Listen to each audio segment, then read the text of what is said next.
नमस्कार बंधुरा, आमी सुष्मिता। आमार चैनल कुकीपुडी ट्रैभेलारे आपनादेर सब्बाइके स्वागत। आज के आमी सैंडउइच बानानोर जोन्नो रेड चाटनी ग्रीन चाटनी এই দুটো রেসিপি আপনাদের সাথে শেয়ার করব। তাহলে চলুন শুরু করা যাক। প্রথমে আমি রেড চাটনি দিয়েই শুরু করছি। তার জন্য আমি এখানে 10টা শুকনো লঙ্কা 1 ঘন্টা আগে জলে ভিজিয়ে রেখেছিলাম। সাদা তেল নিয়েছি, চিনি, নুন আর 14টা রসুনের কোয়া নিয়েছি। এখন আমি একটা মিক্সিং জারের মধ্যে ভিজিয়ে রাখা এই লাল লঙ্কাগুলো নিয়ে নিলাম।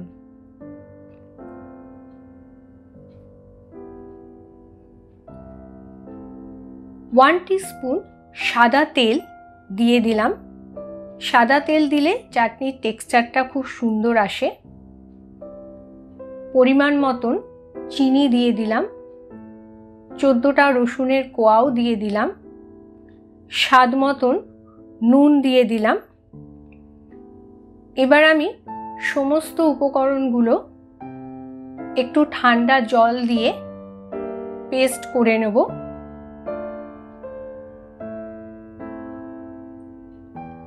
ব্রেডের টুকরোটাও এর মধ্যে দিয়ে দিলাম।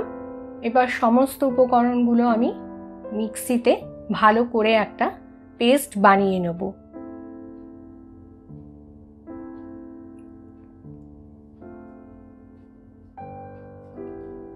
রেড চাটনি আমার তৈরি হয়ে গেছে। এই দেখুন কত সুন্দর একটা কালার এসেছে, আর চাটনির টেক্সচারটাও খুব সুন্দর এসেছে, আর থিকনেসটাও একেবারে পারফেক্ট হয়েছে। এরপর আমি একটা পাত্রের মধ্যে রেড চাটনিটাকে এভাবে ঢেলে নেব।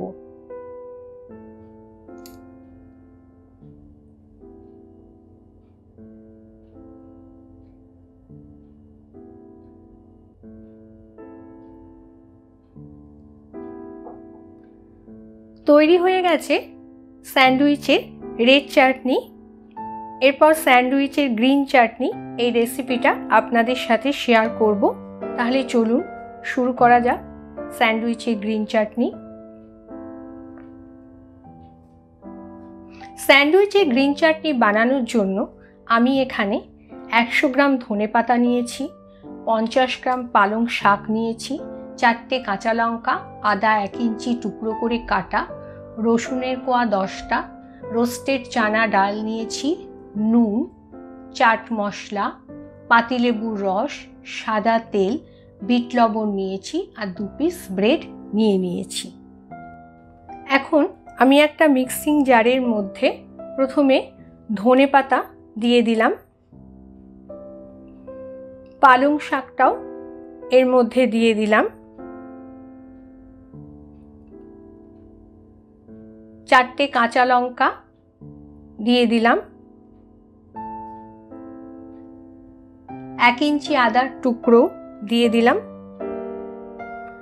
10টা রসুনের কোয়া নিয়েছিলাম সেটাও দিয়ে দিলাম,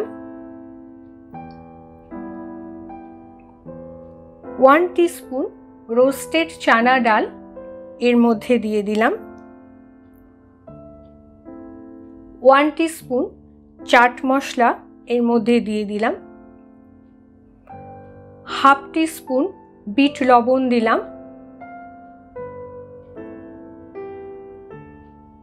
1 টিস্পুন আমি পাতিলেবুর রস এর মধ্যে দিয়ে দিলাম,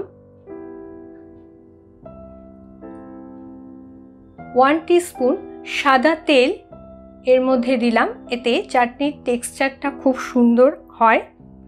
আর স্বাদ মতন আমি লবণ এর মধ্যে দিয়ে দিলাম।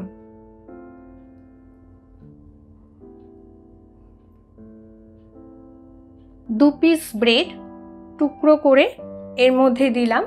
এতে চাটনির থিকনেসটা একেবারে পারফেক্ট হয়।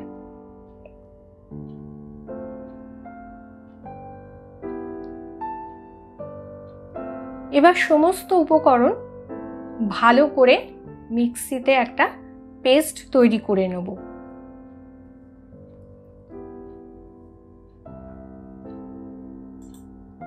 ঢাকনাটা খুলে একবার দেখে নিলাম সব কিছু ভালো করে পেস্ট হয়েছে কিনা।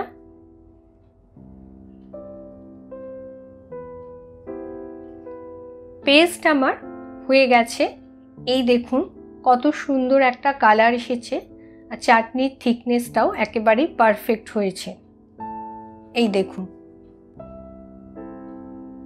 স্যান্ডউইচের গ্রিন চাটনি আমার রেডি।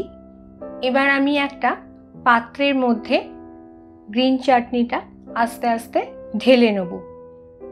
তাহলে স্যান্ডউইচের রেড চাটনি, গ্রিন চাটনি দুটোই খুব সহজে তৈরি হয়ে গেল।